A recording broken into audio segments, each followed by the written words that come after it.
ہم سب جانتے ہیں کہ اس دنیا میں ہم بہت تھوڑی مدت کے لیے آئے ہیں. اللہ سبحانہ وتعالیٰ نے جب آدم علیہ السلام کو پیدا کیا اور پھر ان کی پشت سے ساری روحوں کو نکالا، ساری روحوں کو پیدا کیا، تو ہمارا وجود اس وقت دنیا میں آ چکا تھا. لیکن ہمیں اس جسم کے ساتھ اب آنے کا موقع ملا ہے دنیا میں، یعنی ہماری روحیں تو پہلے سے ہی پیدا ہو چکی تھی، لیکن ہم اب دنیا میں ہوش و حواس کے ساتھ زندگی بسر کر رہے ہیں. اس وقت سے جب سے ہماری روح پیدا ہوئی اب تک کتنا عرصہ گزرا، کسی کو کچھ یاد نہیں پتا. پھر آپ دیکھیے کہ ہم چند سال کے لیے اس دنیا میں ہیں، اس کے بعد پھر ہم دنیا سے چلے جائیں گے، یعنی فوت ہو جائیں گے. فوت ہونے کے بعد لوگ قبروں میں جاتے ہیں. کبھی آپ کسی قبرستان کے پاس سے گزرے؟ آپ کو کچھ پتا چلتا ہے کہ یہ کب سے یہاں دفن ہے؟ نہیں. آدم علیہ السلام سے لے کر اب تک جتنے لوگ فوت ہو چکے ہیں وہ سب فوت ہو کر زمین کے اندر جا چکے ہیں. یہی انجام ہمارا بھی ہونے والا ہے، اور ہمیں نہیں پتا کہ ہم نے قبر میں کتنے سال رہنا ہے. ہو سکتا ہے 1000 سال ہو سکتا ہے 2000 سال ہو، اللہ ہی بہتر جانتا ہے. پھر دوبارہ ہم قیامت کے دن جی اٹھائے جائیں گے. قیامت کا ایک دن کتنا لمبا ہے کسی کو پتا ہے؟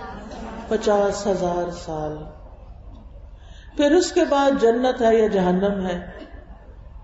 جنت کی زندگی کب تک ہے؟ ہمیشہ کے لیے، خالدین فیہا ابدا. اب آپ دیکھیے کہ وہ زندگی جو جنت کی ہے ہمیشہ کی، وہ لمبی ہے یا یہ دنیا کی زندگی لمبی ہے؟ ان ساری زندگیوں میں دنیا میں آنے سے پہلے کی زندگی، پھر دنیا کی زندگی، پھر قبر کی زندگی، پھر حشر کی زندگی، پھر جنت کی زندگی، ان میں سے سب سے چھوٹی زندگی کون سی ہے؟ دنیا کی زندگی. اس لیے یہ اس کے غم بھی چھوٹے، اس کی خوشیاں بھی تھوڑی مختصر.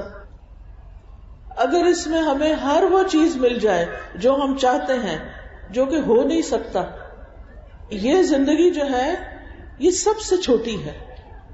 اس میں اگر آپ کو کوئی دکھ ہے، پریشانی ہے، تکلیف ہے، تو وہ بھی بہت تھوڑے عرصے کے لیے، کیونکہ اس دنیا نے ختم ہو جانا ہے.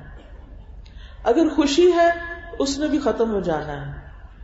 اگر مال اور بیٹے ملے ہوئے ہیں تب بھی زندگی نے ختم ہو جانا ہے، نہیں ملے ہوئے تب بھی ختم ہو جانا ہے. آپ کے پاس سونے چاندی کے ڈھیر ہیں یہاں، پھر بھی زندگی نے ختم ہو جانا ہے. آپ کے پاس محلات ہیں، پھر بھی ختم ہو جانا ہے. اس دنیا کی ہر چیز عارضی ہے. یہ زندگی اور یہ دنیا ہمیں کس لیے ملی ہے؟ تاکہ ہم اس میں اپنی آخرت کے لیے کچھ کما لیں، اپنی آخرت کے لیے کچھ تیار کر لیں.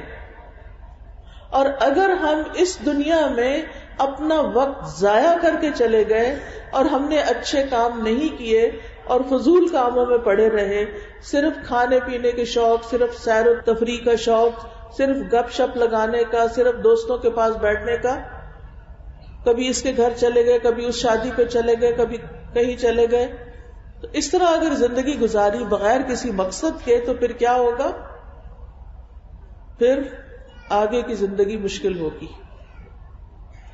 اگر اللہ کی نافرمانی کے کام کیے پھر تو پکڑ ہوگی، پھر تو سزا بھی ملے گی اگر توبہ نہیں کی اور اپنی اصلاح نہیں کی. اگر ہم نے اپنی اصلاح نہیں کی اور اللہ کی نافرمانی کے کام کیے، گناہ کے کام کیے، تو پھر کیا ہوگا؟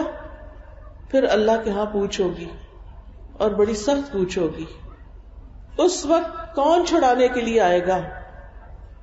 قبر میں اگر فرشتوں کے منکر نکیر کے سوالوں کے جواب نہ دے سکے تو ہماری مدد کے لیے کون آئے گا؟ کوئی بھی نہیں آئے گا. قبر میں ہمارے ساتھ کون لیٹے گا؟ کوئی بھی نہیں.